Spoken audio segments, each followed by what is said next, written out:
Olá, bem-vindos à segunda parte da Vichy Soase. Temos connosco Miguel Morgado, antigo deputado do PSD, antigo assessor político de Pedro Passos Coelho, um comentador muito apreciado à direita, sobretudo. Começamos por aí, precisamente. Na quarta-feira, na SIC Notícias, afirmou categoricamente que Pedro Passos Coelho não será candidato à presidência da República. Não lhe vou perguntar, naturalmente, qual é a sua fonte, mas vou fazer a pergunta... Vou fazer a pergunta de outra forma. Admite alguma possibilidade de Pedro Passos Coelho ser convencido a avançar? Não. Não há essa possibilidade. Eu acho que posso dizer isto sem problema nenhum. Aliás, eu quis dizer daquela maneira tão categórica, precisamente, e eu acho que o disse a título preambular, na medida em que as pessoas também sabem a minha relação de proximidade, e portanto eu não diria uma coisa destas, enfim, em jeito de conjectura vaga ou de especulação. Acho que sei o que é que estou a dizer e julgo que é uma decisão que ele acabou por tomar já há bastante tempo, com as razões dele, isso aí terão de perguntar porque é que ele decidiu desta maneira, mas eu achei que era importante naquela fase, porque parece-me que há muita conversa, muita intriga, muita inquietação, que foi sempre uma coisa que eu abominei na vida partidária, a propósito dessa dúvida. E, portanto, eu quis dar o meu contributo para dissipar essa dúvida. Quando diz inquietação, é medo que Pedro Passos Coelho possa ocupar um espaço que outros querem ocupar? Naturalmente, de alguns será medo, na medida em que uma candidatura de Pedro Passos Coelho esvaziaria todas as candidaturas, pelo menos do espaço do centro até à direita, não? Isso é evidente. E certamente das pessoas que sairiam do PSD, de candidaturas que sairiam das fileiras do PSD, isso acabaria.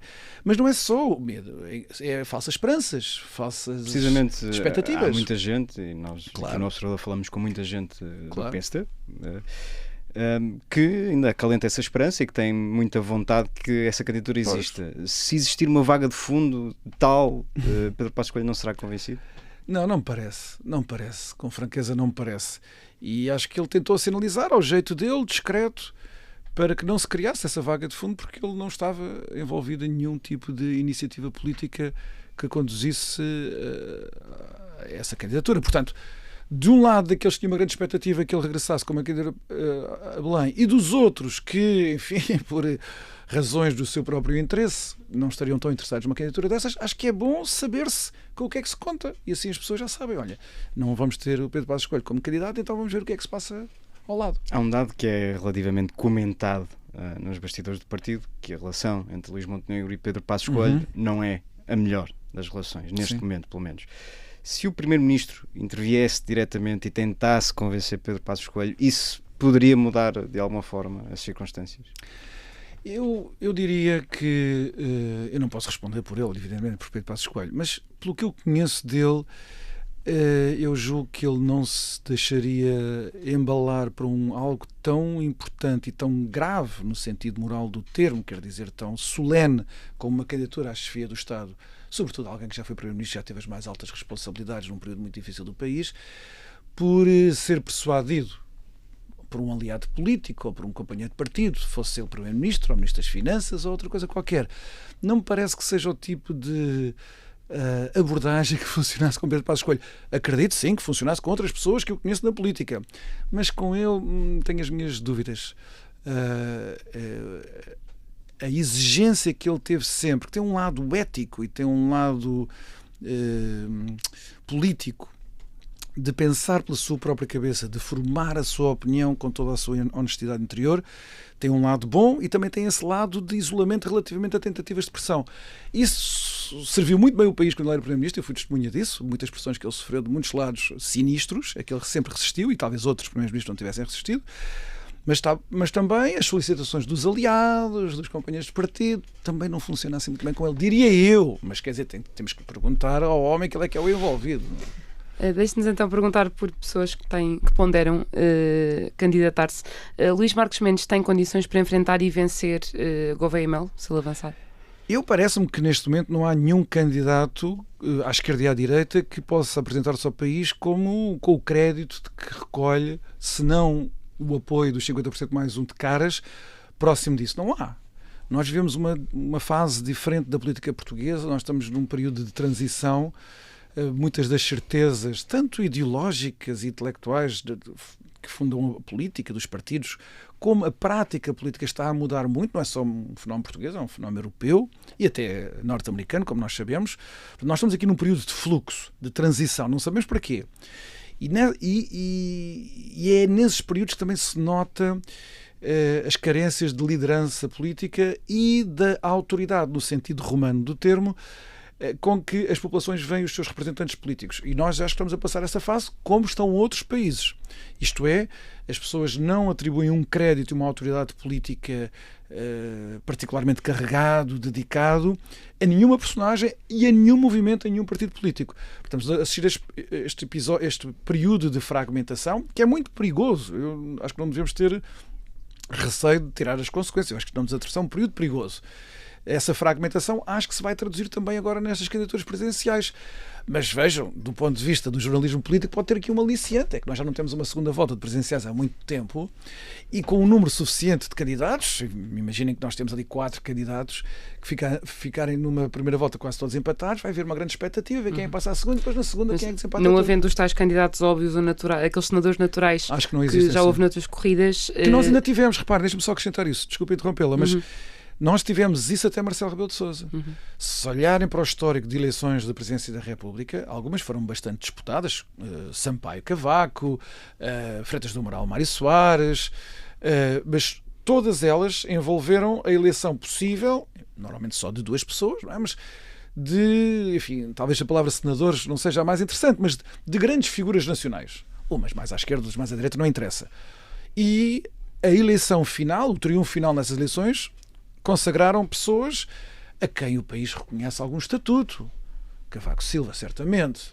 General Ramalhianos, com certeza. Mário Soares. Até Jorge Sampaio, talvez a figura menor destes todos. E Marcelo Rebelo de Sousa, que, goste mais ou não goste, eu fui sempre crítico das presidências dele, mas estou à vontade para dizer que não é uma figura qualquer, é uma figura característica do nosso regime e que com capacidades notáveis. E eu acho que nós vamos agora entrar na primeira eleição para a Assembleia da República desde que temos eleições para a Presidência da República, no nosso regime democrático, onde isso já não vai acontecer. Mas também é um reflexo daquilo de transição que eu estava a falar. Das perspectivas que existem agora e dos possíveis candidatos que existem agora, Marcos Mendes é o melhor candidato para o espaço da direita moderada? Eu diria que se nós compararmos, neste momento só temos o interesse declarado, expresso de Marcos Mendes, mas há outras pessoas que têm interesse em ser presidentes. Eu, no entanto, diria que algumas, se não todas essas pessoas do lado direito da equação, também são muito realistas quanto às suas possibilidades. E, portanto, elas têm dado estes meses. Sim, com certeza. Só para acrescentar isto. Eu acho que todas elas... Eu não tenho falado com nenhuma delas, mas todas elas acho que, conhecendo-os como eu os conheço, têm medido as suas possibilidades reais. E eu acho que eles estão a chegar à conclusão que não têm grandes possibilidades. Mas isto é sempre um jogo de força relativa. Se veem que a candidatura que está prestes a avançar no terreno não reúne consenso, essas pessoas agora acalentam uma esperança que se calhar já tinham perdido anteriormente. Estou a pensar de 3 nomes, por exemplo. Acho que um está fora das considerações, não porque ele não desejasse ser Presidente da República, mas porque tem o calendário do exercício do mandato que começou agora, que é o Presidente da Assembleia da República, o José Pedro Aguiar Branco. Mas Santana Lopes e Durão Barroso são 2 pessoas que sempre também tiveram o sonho natural e compreensível de serem chefes do Estado, Presidentes da República. Cada um, por razões diferentes, também sempre avaliou as suas oportunidades como não sendo suficientemente maduras para avançar com uma candidatura. Portanto, eles têm de certeza esse sonho ainda, provavelmente Durão Barroso já... Acha que neste contexto ainda podem avançar? Não, Durão Barroso acho que não, mas Santana Lopes não digo que ainda não tenha o seu desejo completamente adormecido. E alguma destas pessoas vês em melhores condições do que Marcos Mendes? Só acrescentar mais 2 nomes aqui a esta nossa equação. Há 2 pessoas que também gostariam de ser Presidentes da República e também foram testando a sua oportunidade e foram tomando as suas conclusões, até há uns meses, de que essa oportunidade não existiria para 2026. Rui Rio, de quem é um fã incondicional, conhecido, incondicional, como se sabe. Rui Rio, que sobretudo quando sai da presidência do PSD e logo a seguir, pouco tempo depois, há um colapso de um poder socialista que se julgava que iria perdurar durante muito tempo. eu dá-me a ideia que ele ficou com a impressão que o julgamento que se faria sobre a sua liderança do PSD, em virtude desse colapso do poder socialista, deixaria de ser tão negativo como tinha sido no momento em que ele sai. E que se calhar a Presidência da República seria uma espécie de recompensa desse esforço que ele sempre considerou dar-lhe razão depois do tempo. Qualquer coisa desse tipo. E depois, outra pessoa que também tentou preparar este caminho, mais cedo ainda, saindo enfim, de deveres políticos e da atividade política logo quando cai o segundo governo de Pedro Passos Coelho em 2015, com a formação da Geringonça, que é o Paulo Portas. Paulo Portas tinha uma outra dificuldade, que estes outros nomes que eu mencionei, que vêm todos das filas do PSD, não têm, é que Paulo Portas também gerou, enfim, passaram estes anos todos, ele tentou reinventar-se, um programa de televisão, toda a gente acha que se tiver um programa de televisão chega à Presidente da República, que é o Presidente Marcelo Rebelo de Sousa, Marcos Mendes julga isso, Paulo Portas também julgava isso, mas ele, de facto, Paulo Portas, não apaga facilmente junto da grande família do centro-direita, que é a família do PSD, a sua conduta quando foi parecer de coligação com Pedro Passos Coelho. Isso seria sempre um óbice contra ele. E eu acho que ele também mediu a oportunidade e desiludiu-se com as possibilidades. Mas isto são conjecturas que eu faço acerca de todos estes nomes. Já agora queria só perceber, nesta lista, quem é que acha que está em melhores condições, de facto? Eu não sei. Não sei, sinceramente. Eu acho que há pessoas que teriam a experiência e a maturidade política para fazer um bom mandato, mas que, enfim, fizeram uma carreira política que gerou um capital de rejeição da opinião pública que eu acho que é invencível. Acho que é o caso de Durão Barroso. Estou a dar o exemplo de Durão Barroso porque, como eu acho que não será certamente candidato, estou mais à vontade para falar dele do que outros que se calhar o quererão entrar. Agora, era uma pessoa, claro, com maturidade, inteligência, experiência, como poucos políticos têm, em virtude de também ter sido 10 anos Presidente da Comissão Europeia, e de ser um homem, enfim, que pensa a política e que tem sentido estratégico das coisas, mas lá está, eu acho que ele tomou uma decisão em 2004 que pagou politicamente, que foi bom para eles ir para o Presidente da Comissão Europeia, mas riscou as suas possibilidades futuras aqui no país. Com este diagnóstico que fez de fragmentação, incluindo à direita, a vitória do Almirante Gouveia Melo parece-lhe uma inevitabilidade? Não é uma inevitabilidade, porque aqui há três lados deste. Não, na verdade há 4. Nós temos o candidato do centro-direita, enfim, diríamos que era o candidato do PSD e do CDS, digamos assim, embora o CDS como partido também já não tenha relevância nacional, mas seria o candidato do PSD. Não basta ser o candidato do PSD, evidentemente, é preciso ter 50% mais um dos votos, mas percebem que seria a origem da candidatura. Neste momento, com as relações como o Chega as tem com o PSD, se as coisas estivessem só nesse plano, haveria um candidato à direita do PSD, Chega teria de apresentar um candidato, também não seria fácil, envolveria dilemas estratégicos grandes para o André Ventura, na medida em que ele ou se candidata a si mesmo e está a ir a todas, a toda a hora, o que depois também soa ridículo, ou teria um problema de encontrar nomes. Nós vimos a desastrosa escolha que André Ventura fez, onde André Ventura perdeu uma oportunidade política de ouro para consolidar a sua posição das legislativas, escolhendo um candidato péssimo para as eleições europeias, e a responsabilidade foi toda dele. Portanto, ele também tem esse dilema estratégico. E depois, para além do Almirante Gouveia Melo, que seria aqui a candidatura ianista do século XXI, para a malta mais nova que nos ouve, estou-me a referir, evidentemente, ao general Ramalhianos, que foi presidente durante 10 anos, e um grande artífice da democracia portuguesa, a quem os portugueses devem muito, mas teria um perfil idêntico, uma pessoa que se queria apresentar como uma pessoa íntegra, séria, não dada a uma interpretação emotivista da política como agora está na moda, e Marcelo Rebelo de Sousa implantou com grande sucesso até há pouco tempo em Portugal, e que tem os seus imitadores também, à esquerda e à direita, imitadores que às vezes não são tão bons como o imitado, mas isso faz parte. Mas também temos os problemas da esquerda, o PS também vai ter problemas estratégicos grandes, sobretudo Pedro Nuno Santos e António Costa, que está também, de certa maneira, a tratar disto lá de Bruxelas, a partir da presença do Conselho Europeu. Ele não está fora disto. O PS e a esquerda, o centro-esquerda e a esquerda também têm problemas estratégicos na escolha dos seus candidatos. Portanto, a fragmentação é transversal. E é só perguntar-lhe, falou de Marcelo Rebelo de Sousa, nunca escondeu que não é exatamente o maior fã do Presidente da República. Acha que vai sair pela porta pequena? Eu acho que ele perdeu uma grande oportunidade, uma oportunidade histórica de deixar um legado político pelo qual ele sempre ansiou. Ele vem de uma família com pergaminhos políticos, embora no antigo regime, evidentemente. Ele é, como eu disse, uma grande figura da democracia portuguesa, não só do lado do jornalismo, antes até do 25 de Abril, na fundação do Expresso, e depois como um colunista e um comentador de excelência, dos poucos comentadores que geravam audiências enormes quando falava, quando se punha a criticar ou elogiar os políticos que estavam em ação. Mas ele teve aquela experiência na presença do PSD que acabou da pior maneira. E para alguém como Marcelo Rebelo de Sousa, julgo que essa desilusão esteve sempre à espera de uma redenção. E a oportunidade para essa redenção aparece em 2014 e 2015, quando se pensa a candidatura depois dos 2 mandatos de Cavaco Silva. E ele julgou interpretar os tempos do país em que, se ele fizesse uma magistratura de contraste com Cavaco Silva, que sai com níveis de popularidade muito baixos, como nós nos lembramos, embora também seja uma pessoa a quem os portugueses devem muito, na construção da nossa democracia, na consolidação da nossa democracia, mas Marcelo julgou que, se ele, que ainda por cima tinha inclinação de caráter, de temperamento, para fazer uma magistratura de contraste com Cavaco, que ele se tornaria um presidente notável, que o futuro olharia em retrospectiva a dizer, bem, este homem reinterpretou o que é a chefia do Estado e reinterpretou a relação política de um líder com o seu povo. E eu acho que ele julgou que nos 2 ou 3 primeiros anos, em que parecia que isso ia acontecer.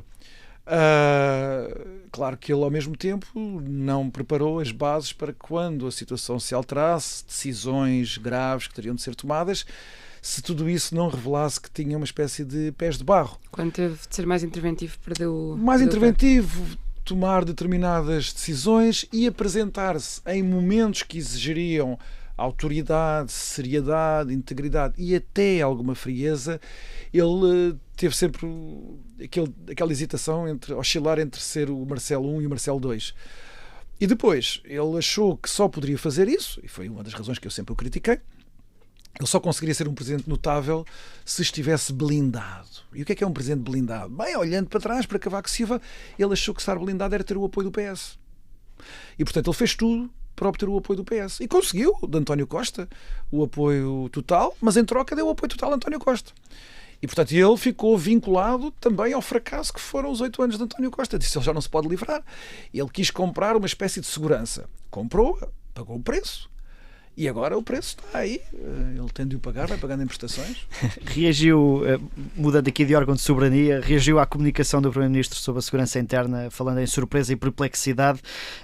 Aquela declaração, nos termos e nos modos em que foi feita, demonstram algum desnorte da parte do Governo? Eu julgo que sim. Primeiro, eu exortaria o Governo e o Primeiro-Ministro para resistirem à tentação de supor aquilo que às vezes se supõe na política portuguesa quando é o PS a governar, que a comunicação faz milagres, que há uma espécie de arte da comunicação política que, se for bem acertada e se for executada pelos melhores profissionais e os mais caros profissionais do mercado, que não interessa aos erros de política, os erros substantivos de política, tudo se pode maquilhar, tudo se pode mascarar. De facto, governações como a de Guterres, Sócrates e Costa, em grande medida, são isso. Mas constatarmos esses factos não nos devem levar a supor que a nossa estratégia política deve ser idêntica. Portanto, eu primeiro deixaria essa exortação. Eu não estou a dizer que é isso que se está a passar com os governos. Estou a dizer que exorto a não cederem a esta tentação. Eu também já estive daquele lado, num governo de centro-direita, e sei como a nossa malta muitas vezes também tem esta tentação. Não, vamos fazer como o PS, e o PS faz assim e contrata estes, e depois diz estas mentiras, e se faz as mentiras forem ditas desta maneira, as pessoas acreditam.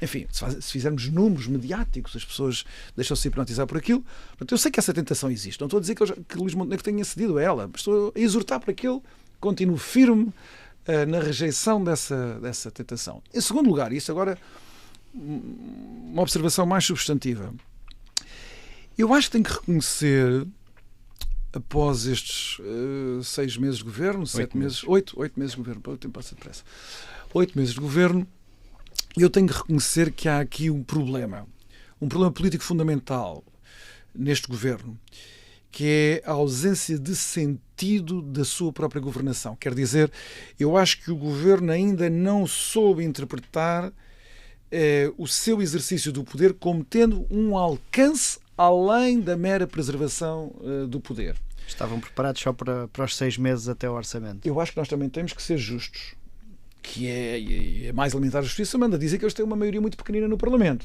Portanto, também não dá para pensar em grandes coisas, depois isso imediatamente esbarra com a oposição do Partido Socialista e do Chega, e portanto também há essas limitações. E eu quero ser justo, e sei que isso é um obstáculo grande. No entanto, parece-me que em dados momentos, nestes últimos 8 meses, que esse sentido histórico, digamos assim, esse sentido histórico da ação política do governo ainda não está definido na cabeça dos próprios. Claro, podemos dizer, enfim, que como muita gente, e eu próprio também interpretei os resultados das eleições de 10 de março, que deram vitória a Luís Montenegro, como uma espécie de primeira volta de uma segunda volta que nós vamos ter, não é? Em 2026, já com o novo Presidente da República, julgo que este governo não consegue passar a 2026. É impossível estar a limitar, imaginar o que vai ser o futuro, mas 2026, 2027 haverá novas eleições e, portanto, estão todos a preparar-se para essa segunda volta.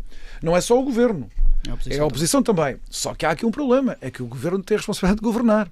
As oposições, como nós sabemos, Partido Socialista e Chega em particular, enfim, podem dizer mais ou menos o que quiserem. Um dia dizem uma coisa, outro dizem outra. As pessoas penalizarão ou recompensarão Pedro Nuno Santos ou André Ventura, com certeza. Mas, quer dizer, isso não é consequente para a linha política que o país como um todo tem de seguir.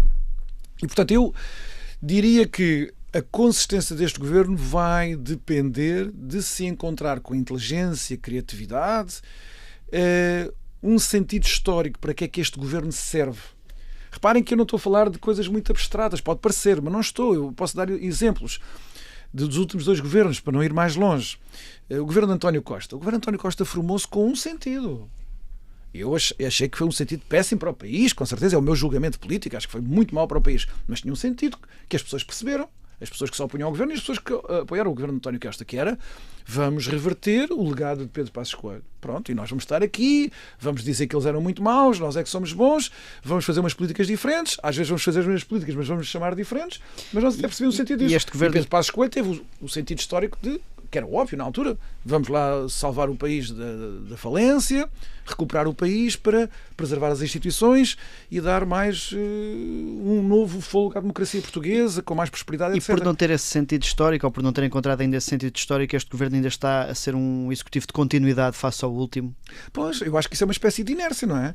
Se não se encontra esse novo sentido histórico que justifica a ação governativa noutros termos, e tendo em conta a fragilidade parlamentar do governo, então parece-me que é a via mais fácil, não só para a sobrevivência no Parlamento, para passar as votações, desde logo o Orçamento de Estado.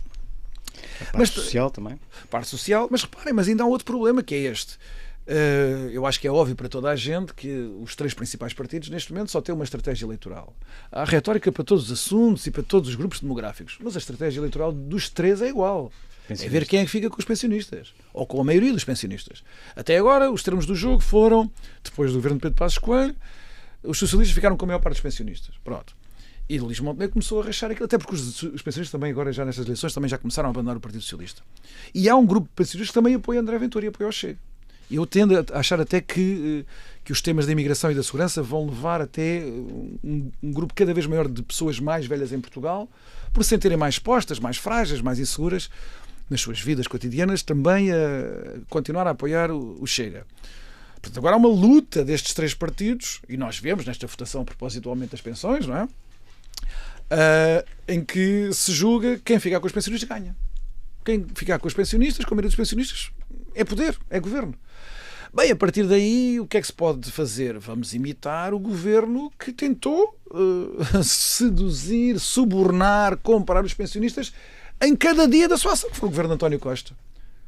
O que é que há ali de mais parecido? Bem, se é isto, se eles conseguiram ficar com os pensionistas, então se calhar nós temos que ir por aqui também. Enfim, também não quero fazer uma caricatura do que está a passar, até porque há muitas coisas que eu elogio neste governo como sendo diferentes. Então, por exemplo, a equipa de educação, que me parece excelente, com o ministro Fernando Alexandre. E por falar em equipas, e só recentrando na questão da comunicação de ontem, levantou a hipótese de ter acontecido por não existir confiança de Luís Montenegro em Margarida Blasco. A ministra está a prazo nesse lugar? Bem, o Primeiro-Ministro é que saberá se ela está a prazo. Eu posso dar a minha opinião. E a mim parece-me um requisito absolutamente indispensável do cargo de Ministro, não de outros cargos. Não para ser presidente de uma agência reguladora do Estado, por exemplo, ou para ser assessor, ou sequer para ser secretário de Estado. Mas para Ministro, o mínimo de competências comunicacionais tem de estar presente. Faz parte do currículo. Não é? Vão ver se ele é licenciado. É mais importante do que ser licenciado. Para mim é. Por uma razão democrática. O Ministro desempenha um cargo público que, na sua origem, na sua finalidade, é de relação com os governados. Portanto, isso pressupõe requisitos mínimos. Não tem que ser um orador fantástico, não tem que ser um grande manipulador das multidões, não é isso que eu estou a falar, mas requisitos mínimos.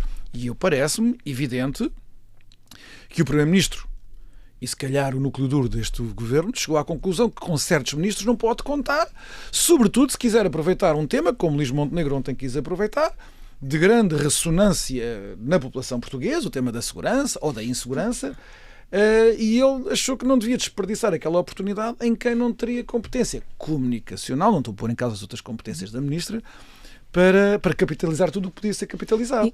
Há quem entenda que essa declaração ao país pode ser uma forma de retirar a iniciativa e agenda até ao Chega. Concorda? E se sim, acha que foi uma estratégia bem sucedida? Não, bem sucedida não foi. E aquilo nem sequer foi uma estratégia, foi um ato. Um ato que a mim parece-me falhado. Agora, eu sempre defendi que isto vale para Portugal, vale para os outros países europeus todos. A razão porque os partidos populistas à direita, valeu à esquerda também, posso dar um exemplo para a esquerda que foi há 15 ou 20 anos. Vamos começar pelo exemplo da esquerda, já agora, que é para não pensarem só que é um problema do populismo de direita. No populismo de esquerda que nasce, ou que nasce, disparado, mas que cresce ali no tempo da crise financeira, 2008, 2009 e aqueles primeiros anos, esses partidos populistas de esquerda crescem às custas dos partidos de centro-esquerda tradicionais, dos partidos trabalhistas, dos partidos socialistas. Em grande medida cresceram porque aqueles partidos do centro-esquerda tinham renunciado, como nós estamos a ver que renunciaram mesmo, a defender a classe trabalhadora, a falar das questões sociais, a falar das desigualdades. Houve uma espécie de inebriação com a globalização, com a terceira via, dos Tony Blairs e dessa gente toda, em que o centro-esquerda achou que se devia tornar mais à direita porque iria formar grandes partidos do centro, partidos hegemónicos. Na verdade, isso levou-os a apaixonarem-se por todo o tipo de derivas ideológicas absurdas.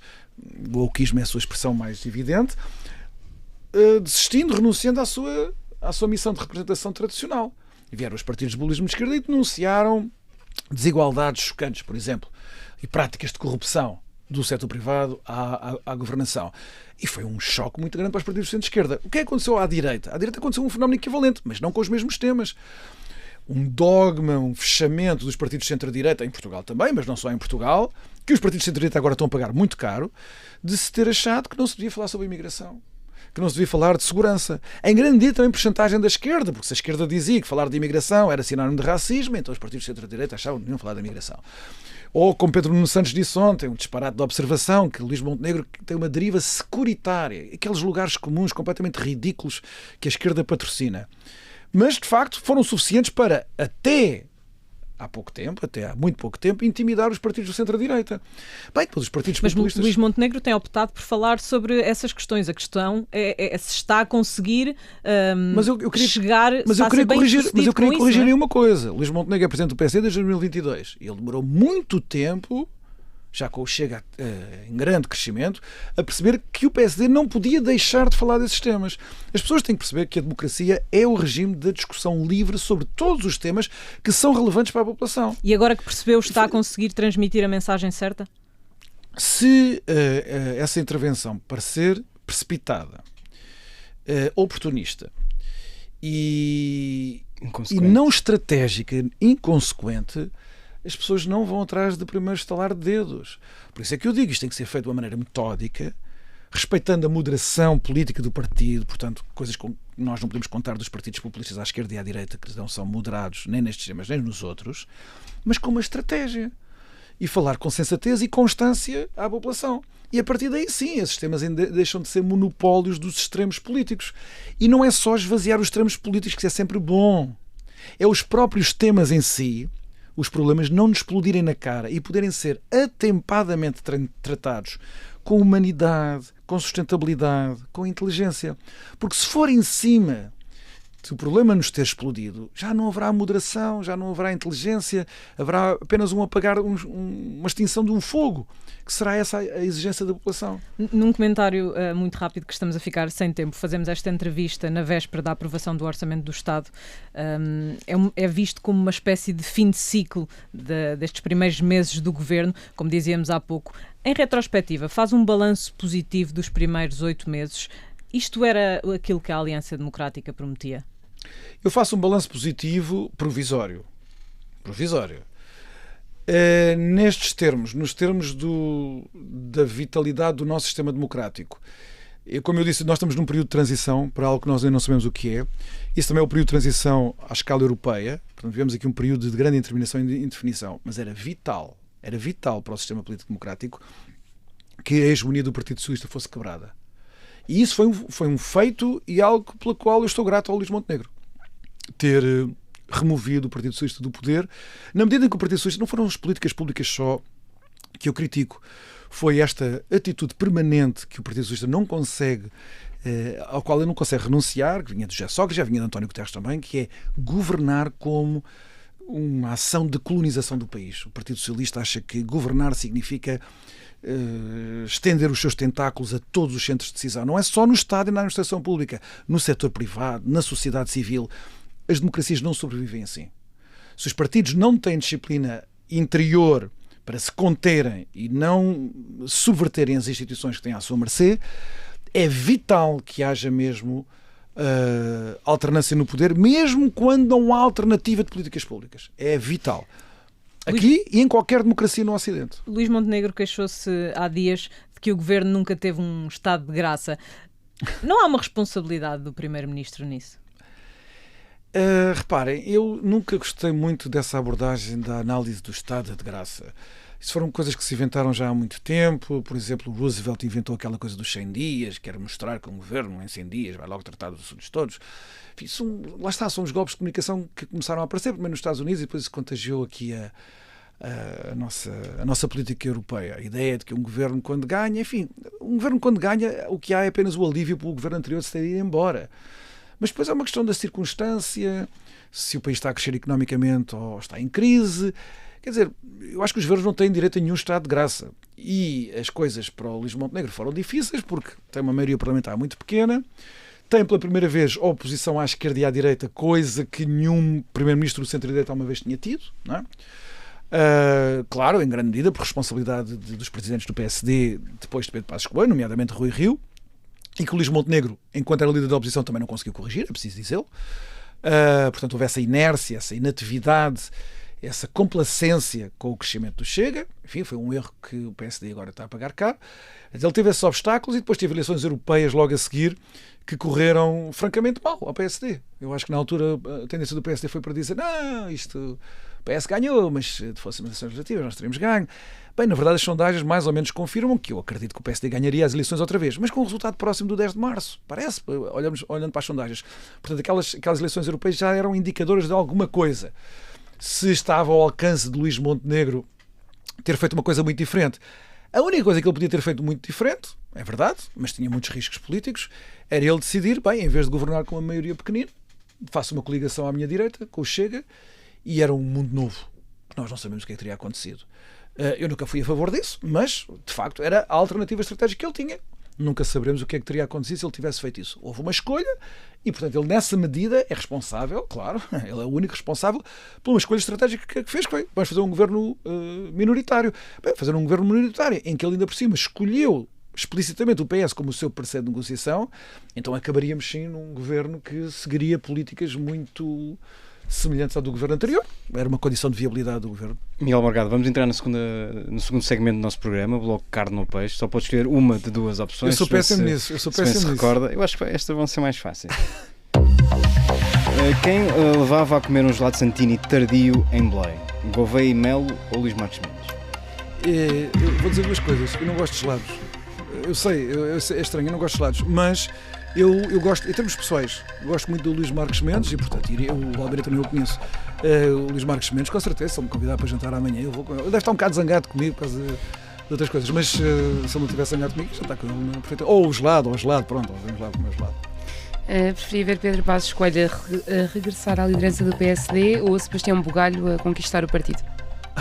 Mas eu nem percebo esse dilema, quer dizer, eu até estou perplexo. Enfim, a comparação a mim parece... Não é uma comparação, mas há como há capítulos que se fecham... Não, mas com todo o respeito, não leva mal, mas é mesmo absurdo. Não, é comparar o incomparável. Pedro Passos Coelho é um dos grandes estadistas dos últimos 30 anos em Portugal e alguém que, se regressasse à política, enfim, iria obrigar-me também a mim a regressar à política. É tão simples quanto isto. Eu tenho uma relação pessoal e política com Pedro Passos Coelho absolutamente inquebrável. O Sebastião Bugalho foi meu aluno, quer dizer, está a dar os primeiros passos. Acho que não fez uma boa campanha nas europeias. Acho que ele não devia ter sido escolhido para a cabeça de lista das europeias. Digo isto com toda a amizade, é a minha opinião. E acho que... Enfim, acho que não tenho nenhuma inconfidência. Acho que o Sebastião não se vai zangar comigo para dizer isto. Mas eu sempre disse ao Sebastião para ter paciência e esperar. Acho que é o que ele deve fazer, deve esperar. E não deve estar a pensar em ser presidente do PSD. Acho que ainda tem muitas escadas para subir. Com quem é que passava uma semana de férias numa ilha deserta? Oh, meu Deus! Miguel Prata Roque ou Rui Rio? Não, eu não vou responder a pergunta. Eu gosto muito de vocês, mas eu essa pergunta não vou responder. Não vou responder essa pergunta. Mas eu dou bem. Com o Rui Rio não tenho nenhuma relação. E levar pessoal. Os dois e depois ver se os três juntos aquilo dava. Eu ia desperdiçar uma ilha deserta, depois tinha que aturar os dois. Não pensar. Eu não tenho nenhuma relação pessoal com o Rui Rio, nenhuma. Mas com o Miguel Prata Roque eu dou-me bem com ele. Temos lá aquelas discordâncias, às vezes veementes, mas acho que nem ele quereria ir de férias comigo, quer dizer, ter lá os amigos dele.